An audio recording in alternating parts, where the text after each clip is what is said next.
Watching CNN, and this is Connect the World with me, Lynda Kinkade. Welcome back. Well, the annual Auto China show kicked off Monday in Beijing at a time when economic growth there is slowing down. But that's not putting the brakes on China's appetite for luxury cars. As CNN's Matt Rivers reports, some automakers are keeping their feet firmly on the gas. Relentless assembly lines never stop at the Mercedes-Benz plant in southern Beijing. They produce 4 different models here, cars that are driving profits. Over the past years, we've put a lot of effort in R&D, in designing and bringing the right products to China, and this is paying off. Hubertus Troska is the Daimler board member that oversees Greater China, and right now, he's a happy man. Sales were up 24% in the first quarter of 2016, and more Mercedes are now sold in China than any other market in the world. And because of that, Mercedes has a lot of incentive to try and cater towards the local market. So the Chinese version of the GLC is typically used here more as a family car. Think kids and grandma in the back seat. So they designed the area as such. More comfortable seats, bigger headrests. Apparently what the best customers want, they get. Cecilia Bai is one of those customers. They're young, average age just 36 as a group. They've got more money to spend than their parents' generation, and they want to spend their wealth on luxury. She says in the past 10 years, the amount of cars like these on the road has increased immensely. She says that's because China has become more modernized and luxurious.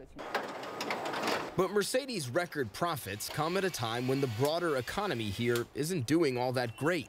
Lower GDP growth, slowing exports, lots of debt, not exactly strong indicators of hearty consumer spending. But Hubertus Troska says his brand is ready. In our factories, we look month by month at the projections and keep pace with the overall demand for the product lines, the overall market.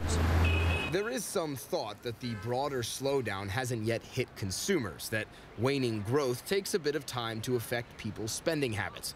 But Troska says even if that is the case, China's growth still far outpaces traditional markets like Europe. Simply put, it's a huge market, and people still have money to spend. Plus, a tax break on auto sales set to last until December doesn't hurt. So expect the investment here to continue and the factory floor to keep humming. Matt Rivers, CNN, Beijing. And you can always follow the stories the team is working on throughout the day by going to our Facebook page. That's facebook.com/CNN Connect.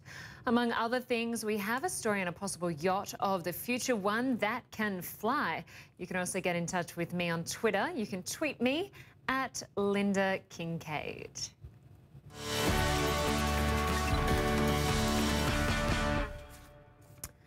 Well, they say beauty is in the eye of the beholder, but in today's Parting Shots, one photographer is looking to redefine how we all view that. Justin Dingwall's latest series is named Orbas, which means white in Latin. It challenges perceptions of a condition considered taboo in some parts of the world.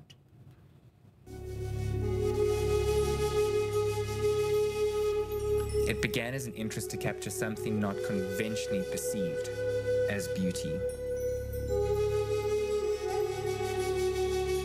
I've always been interested in the unique and what is conventionally viewed as different. I find difference very inspiring. I wanted to create a series of images that resonate with humanity and make people question what is beautiful.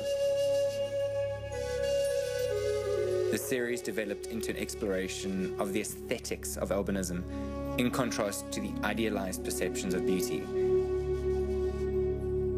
The discourse about albinism is generally avoided as taboo in South African context. When discussed, it's usually viewed as a negative or sought-after oddity in fashion and art trends. The images are not about race or fashion, but about perception and what we subjectively perceive as beauty.